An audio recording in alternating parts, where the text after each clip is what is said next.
voyez ces plantes? Elles sont belles, hein, mais elles ne sont pas que belles. Avec, on peut se nourrir, on peut se parfumer, on peut même en boire. Et c'est pour découvrir tout ça qu'aujourd'hui, on est dans le Val d'Azun où on va rendre visite à Jana et Sylvain qui vont nous montrer ce que c'est d'être, entre autres, cultivateur et distilleur. C'est parti? Allez. Alors bonjour Jana. Salut. Donc c'est ici que tu fais pousser toutes les plantes que tu vas transformer après? Oui, c'est ici dans ce jardin. Donc nous avons environ 5000 m² de plantation. Il y a la partie de plantes médicinales ici et une partie petits fruits. Donc on a des cassissiers, framboisiers et myrtillers. On va aller manger quelques framboises après. Très bien, elles sont très bonnes. Tu nous montres un petit peu? Oui. On a une vingtaine de variétés de plantes. Ok. Ce ne sont pas les plantes spécialement d'ici ou les plantes de la montagne, mais en fait, il y en a qui s'adaptent très bien. Il y en a d'autres qui ont un peu plus de mal, mais ça dépend aussi du sol, voilà, de l'humidité qu'ils aiment plus ou moins bien.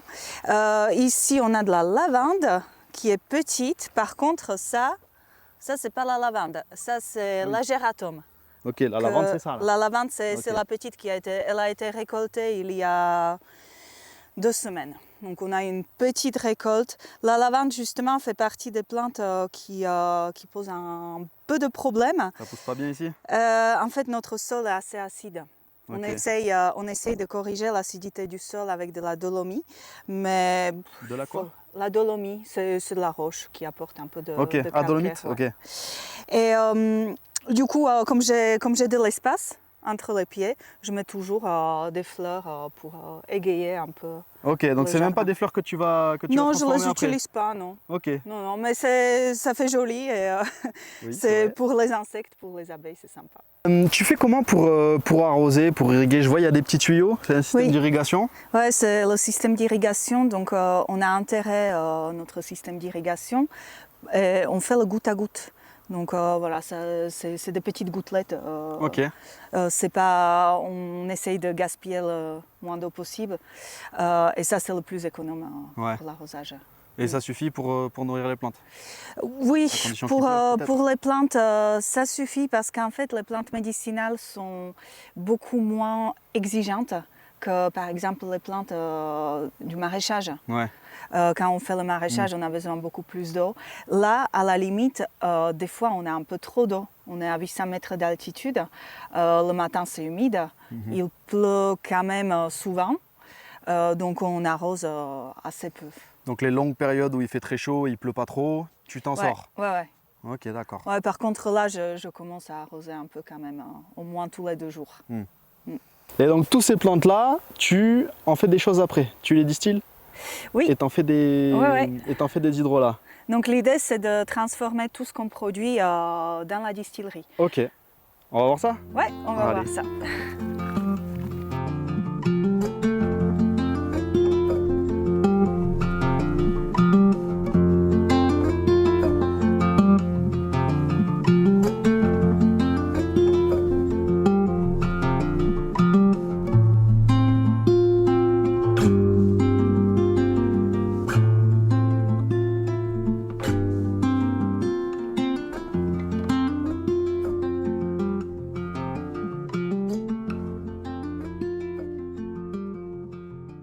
Alors, qu'est-ce que c'est que ça?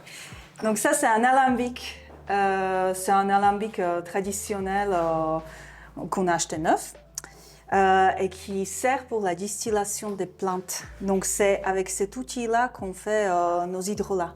Ok. C'est en fait c'est le même processus de fabrication comme pour les huiles essentielles. Pour avoir les huiles essentielles, on les distille aussi.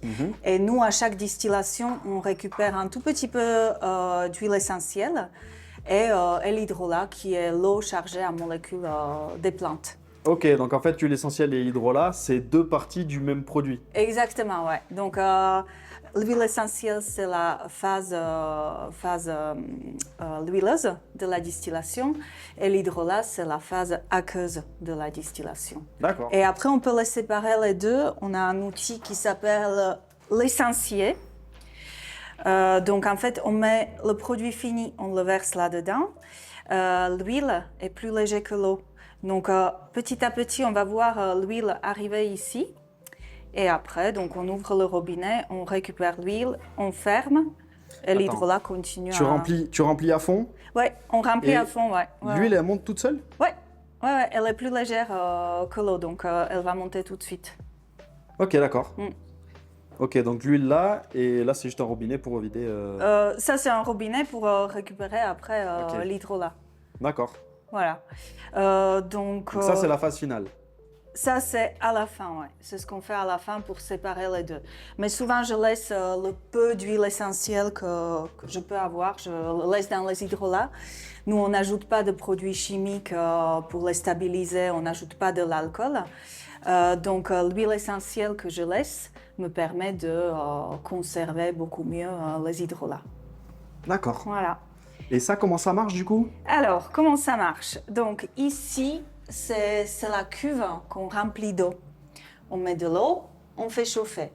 Dans cette partie, on met les plantes. Donc, l'eau chauffe, la vapeur traverse les plantes et amène toutes les molécules des plantes. Et avec la pression, ça va voyager par là, dans le chapeau et après dans le col de cygne. Et ici, cette cuve est remplie d'eau froide, c'est refroidi en permanence. Il y a l'eau froide qui rentre par en bas et l'eau chaude qui va sortir par là. Et dedans, il y a un serpentin. Donc, notre vapeur va se refroidir dans le serpentin. Et ici, on récupère l'huile essentielle et l'hydrolat. Ok, ce qui va arriver après dans le séparateur. Donc, si tu veux, je peux te montrer un peu les différentes parties.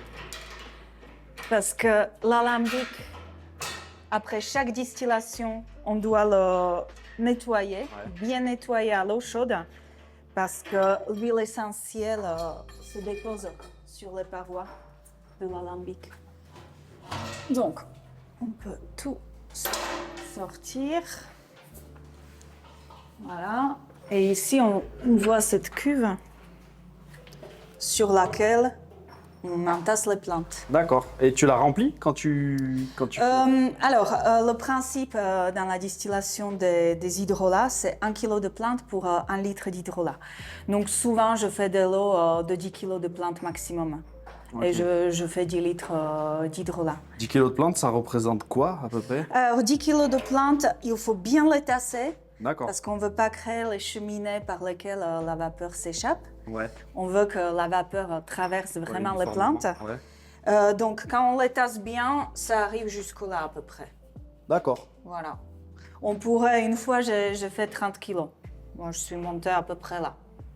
Mais bon, je préfère de faire des petits lots. Ouais. Est-ce que c'est mieux quand c'est frais? Non, moi, je travaille avec les plantes sèches. Parce que je me suis rendu compte qu'il y a beaucoup plus d'arômes, beaucoup plus d'huile essentielle. En fait, l'eau s'évapore, donc elle ne va pas venir polluer un peu le produit final.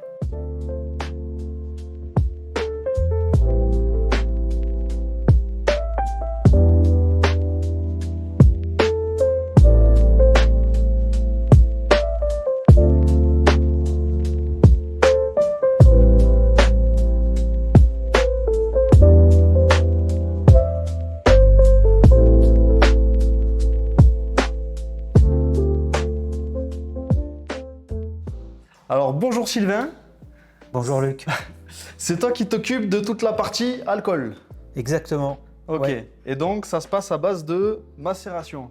Oui, ce sont des liqueurs de macération, un pastis de macération, et on a devant nous en fait les cuves en inox dont on se sert pour la macération de nos plantes ou de nos fruits en vue de les transformer en liqueur. Et donc le process est relativement simple. Je mets de l'alcool neutre que je règle à 75%. Je mets mes plantes. Et ben on part d'un alcool à 96 degrés. Ok. Donc très très concentré en alcool. Je réduis un tout petit peu à 75 en fait, de manière à avoir un petit peu plus de volume d'alcool en fait, de solution alcoolique pour pouvoir mettre. Comment tu fais pour réduire? Tu rajoutes avec de l'eau. Ouais, d'accord. Voilà, tout simplement. Tu réduis la concentration en faisant plus de volume. Exactement. Et ça me permet d'avoir suffisamment de volume de cette solution alcoolique à 75% pour y mettre toutes mes plantes. Alors, en quantité, si je prends l'exemple de la liqueur de verveine, pour 100 litres, je mets à peu près 1,8 kg de plantes sèches. Donc, en masse, ça paraît pas énorme, mais Ouais. en volume, ça commence à faire beaucoup. Donc, j'ai besoin d'un volume de solution alcoolique pour que toutes les feuilles soient en contact avec cet alcool et que, durant la durée de macération, les molécules contenues dans les feuilles en fait, puissent migrer dans l'alcool. Donc l'alcool sert de solvant. Et donc c'est pareil avec les liqueurs de fruits, on fait macérer les fruits dans l'alcool. Donc la durée de macération dépend de la température. Donc en hiver, ça macère plus longtemps qu'en été. Ok, c'est la température ambiante. Ouais, D'accord. oui, elles sont ni refroidies ni chauffées, donc c'est vraiment la température ambiante. Et en fait, plus il fait chaud, plus les molécules migrent rapidement. Et inversement, plus il fait froid, moins ça migre rapidement. Donc moi, je base mon temps de macération peu ou prou en fonction de la température ambiante. Voilà, donc on va dire que pour la liqueur pour laquelle en fait la macération est la plus courte, c'est en été 2 jours, liqueur d'altitude de 3 jours, et le pastis, c'est 1 mois. Donc voilà, ça va de quelques jours à 1 mois de macération. Ouais, Ok. ça peut être très long. Et c'est la nature de la plante qui fait ça. C'est, ouais, en l'occurrence, pour le pastis, donc je mets de l'anis étoilé dedans, qui est assez ligneux en fait. Et Ligneux. donc, dur, Ok. un peu comme du bois si tu veux. Mhm. C'est une graine plus Ouais, ouais. le péricarpe qui est autour, donc c'est très ligneux et c'est difficile d'en tirer les molécules. Il faut laisser macérer longtemps. Et à l'issue de la macération, en fait, j'égoutte toutes les plantes, tous les épices, je les retire, je rajoute du sucre.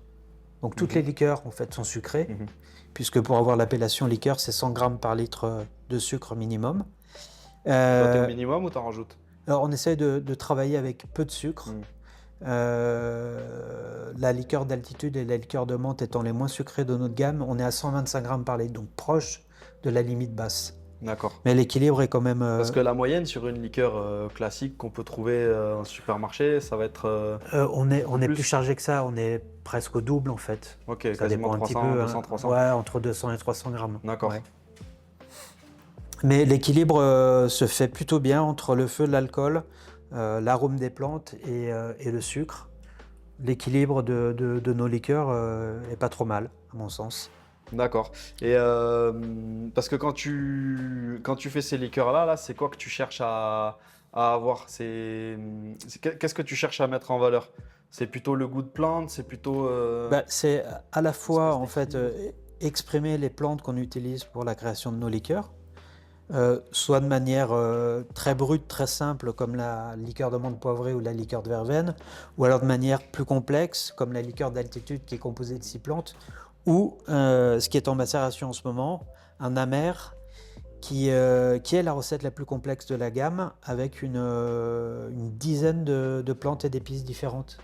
Donc on essaye de créer en fait une sorte de palette aromatique qui soit la plus cohérente possible et plaisante possible. Et puis, enfin voilà, c'est surtout la plante qu'on essaye de mettre au devant, ouais, de mettre en valeur. Ok. Voilà. Donc là, en fait, dans cette cuve, il y a tout un fond de. Ouais, alors un fond de plantes. Non, là, ça a été filtré. Ça a déjà été filtré. Là, en fait, on est en fin de process. J'ai sucré samedi matin et il me reste le tout dernier réglage, donc l'ajout d'eau, en fait, pour descendre au degré d'alcool souhaité. Ça allait être ma question suivante. Je te l'ai C'est- bouffé, j'en suis désolé. Bien vu. Non, c'est parce qu'on voit beaucoup de liqueurs qui sont à 10, 15 degrés, 30 pour les Alors, plus c'est fortes. 18 minimum pour les liqueurs, Ouais, mais souvent, effectivement, on est entre 18 et 25. Moins souvent au-delà. c'est ça. Ouais. Et donc, c'est la quantité d'alcool que tu mets à la base qui définit ça? Ouais. Ok, Enfin, en fait, c'est plutôt l'inverse. En fait, c'est la quantité d'eau que tu mets à la fin, oui, d'accord. avec laquelle tu joues pour toujours une question de descendre volume. voilà, D'accord. pour en fait descendre au niveau d'alcool souhaité. Et donc, les vôtres? Les eh vôtres, bien- ils sont à 40. alors ça dépend. Non, ça dépend. On va de 25, c'est le minimum en fait là actuellement dans notre gamme. La mer est à 25. La future liqueur de myrtille que je vais mettre en route dans pas longtemps sera à 25. Liqueur de framboise, liqueur de menthe à 30. Liqueur de verveine, liqueur d'altitude à 40. Ouais. Et le pastis à 45. Ok. Voilà, donc on est un petit peu plus en alcool que ce qu'on peut trouver généralement. Pourquoi? Faudrait poser la question aux industriels plutôt. Ouais, Pourquoi ils sont si bas? Une question de pense- volume, j'imagine. Ouais, de taxes en fait, puisqu'on est taxé sur les alcools. Ouais. Moins tu mets d'alcool, moins tu payes de taxes. D'accord. Voilà. Je pense que c'est ça la réponse. Et donc, toutes les plantes que tu as là-dedans, vous les faites sécher au séchoir. Alors, ça c'est le contre-exemple. Merde. Dans la mer, en fait, il y a une partie pas mal. En fait, tous les épices, on les achète, on les produit pas sur la ferme. Ah, Gingembre, cardamome. Ouais, ça pousse pas ici. Non, ça pousse Ouais. pas ici. Gingembre, on fait un essai d'ailleurs. elle Voilà. nous a dit, elle nous en a Voilà, parlé. donc on verra ce que ça va donner. Mais toutes les plantes qui viennent de chez nous, en fait, sont effectivement séchées à l'étage dans le séchoir. Donc récoltées dans le jardin qui est juste à côté, séchées au-dessus dans le séchoir. Et une fois sèches, moi je me sers dans notre réserve sur les différentes plantes dont je me sers. Là, en l'occurrence, on a de la sauge officinale qui vient du jardin. La gentiane a été récoltée en Val d'Azun et séchée ici. Il y a de la framboise qui n'a pas séché mais qui était au congèle. Qu'est-ce que j'ai oublié? Ouais, j'ai sans doute oublié 2-3 trucs, mais oui, enfin, le principe général, en fait, on cultive les plantes, on les récolte, on les sèche, on les stocke, et moi, je me sers au fur et à mesure, en fait, pour fabriquer mes liqueurs. Ok. Voilà. Bah, tu vas nous montrer ça? Ouais, allez. Allez, viens.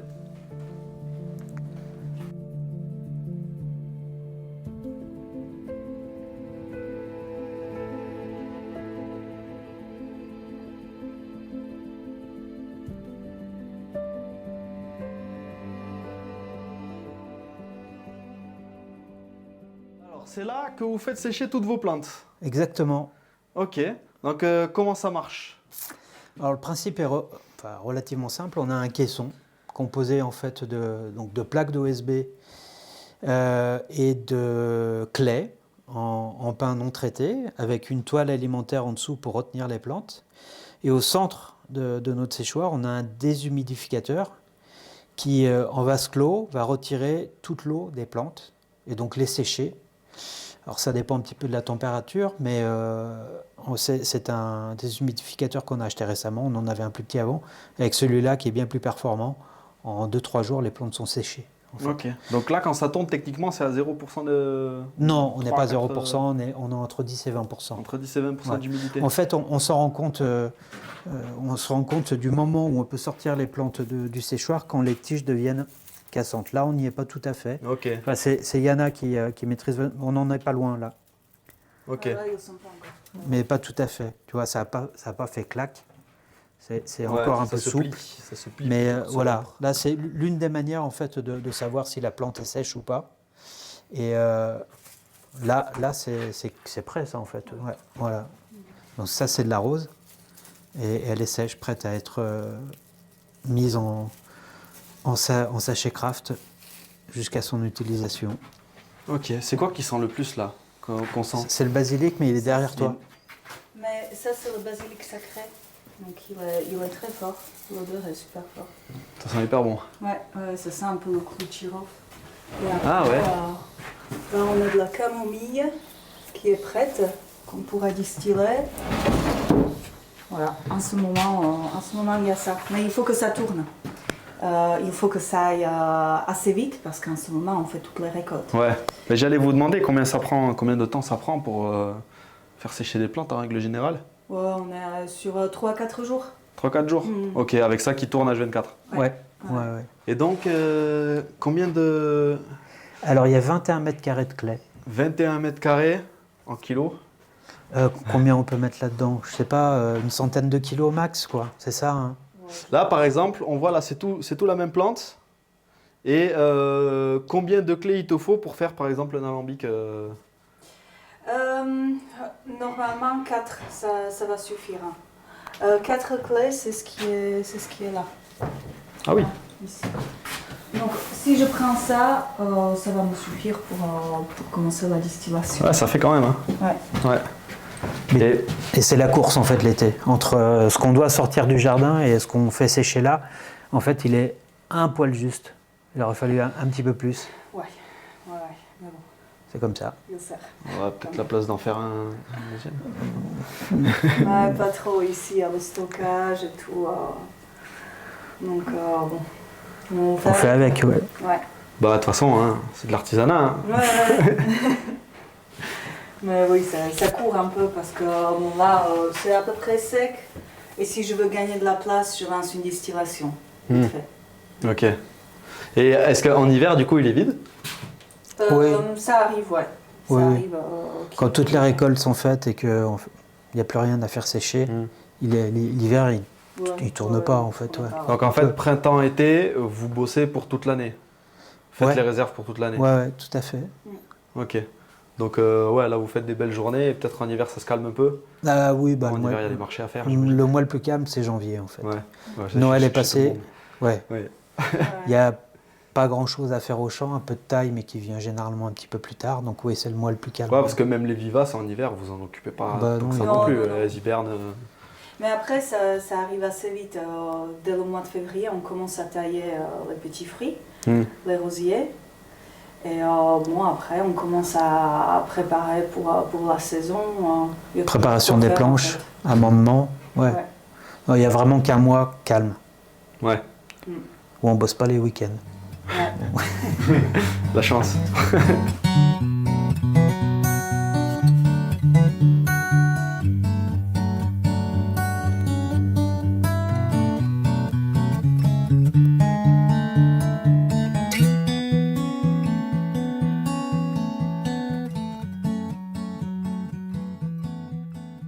D'où est-ce que vous venez?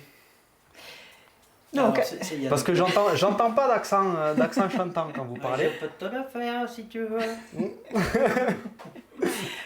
moi, je suis slovaque d'origine, donc en France depuis 20 ans. Ok. Et moi, je suis lyonnais d'origine, exilé à Paris, à Nancy, à Rennes. Et, Un nordiste donc. au Lyonnais, nordiste, bon, alors là. C'est au-dessus de Bordeaux, non? Non, ça doit être à peu près à la même hauteur. Ouais, ça va. Et on est arrivé là il y a 6 ans. maintenant.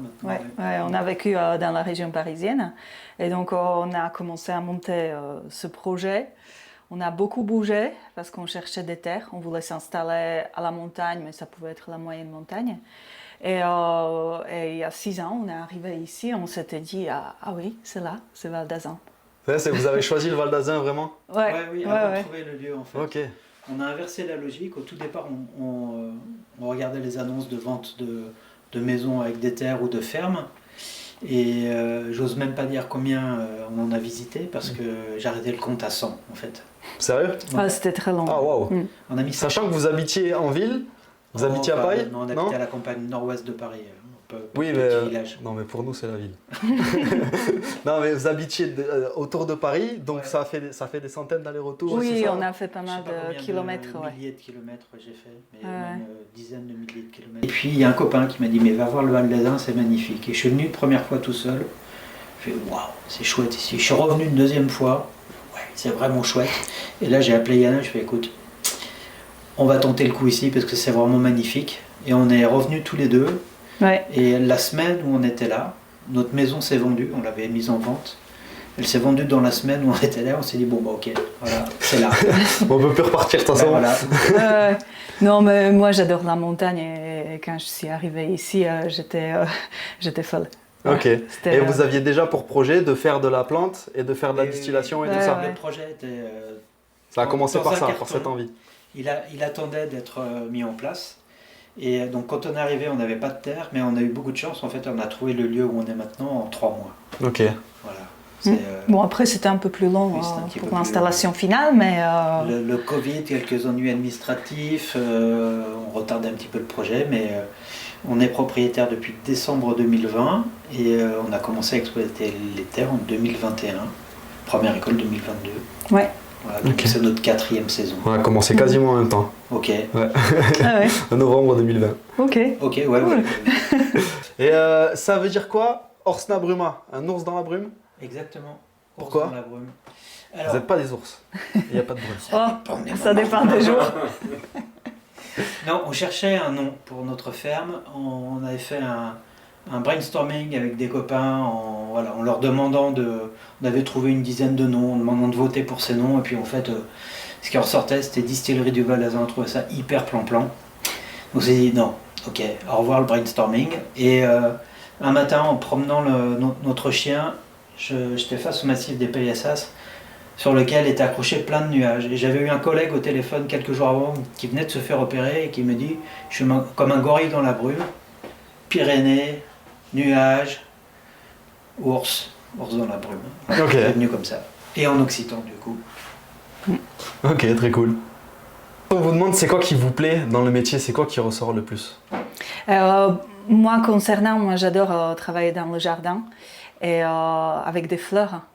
Voilà, j'essaye de faire un lieu vraiment joli pour pouvoir le montrer aux gens. Donc, moi, c'est vraiment le travail avec les plantes. T'as une fierté à te lever le matin et voir ton... Ouais. Voir Maintenant, ton petit carré tout fleuri, tout coloré. Ouais, maintenant, je suis très fière et on propose des visites aussi. Donc, tous les vendredis, il y a du monde qui vient à la ferme et donc je leur fais un tour du jardin et généralement, ils sont contents. Donc, du coup, je me dis, ouais, c'est bien ce qu'on fait. Ok. Et toi? Si je dois dire quelque chose... Boire les bouteilles. Il y a... Non, parce que ça, on peut vite devenir alcoolique, donc je fais très attention à ça. Non, les deux moments que j'aime beaucoup, c'est la phase de création des recettes. C'est vrai que ça s'est senti quand tu nous en parlais tout à l'heure. Ouais, mais c'est un cheminement plus ou moins long en fonction des nouvelles recettes qu'on fait.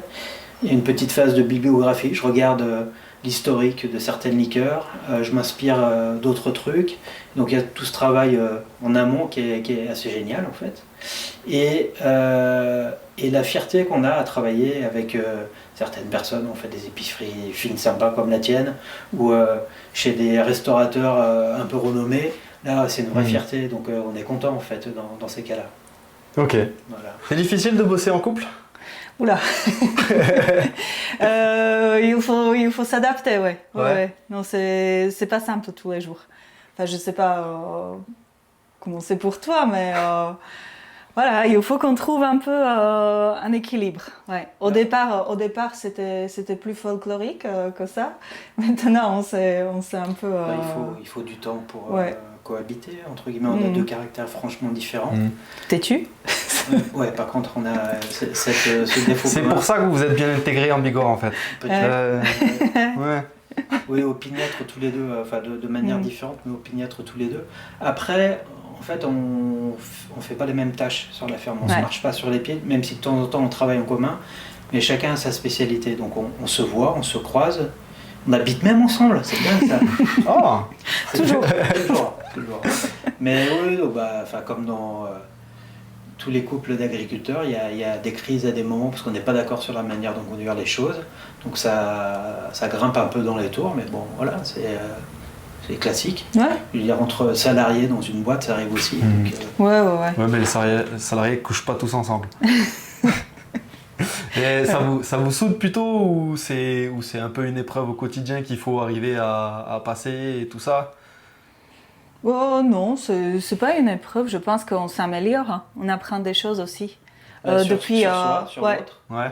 Depuis qu'on s'est installé, on a appris à modifier certaines manières de dire des choses, travailler ensemble. Donc on s'améliore petit à petit. Ouais. D'habitude, pour finir les interviews, je demande aux producteurs comment ils voient l'avenir et tout ça. C'est souvent des gens qui sont là depuis plusieurs générations. Donc je leur demande comment ils voient l'avenir comparé à comment c'était avant. Mais vous, c'est surtout comment vous voyez évoluer. Est-ce que ça part bien? Est-ce que ça promet d'être encore compliqué?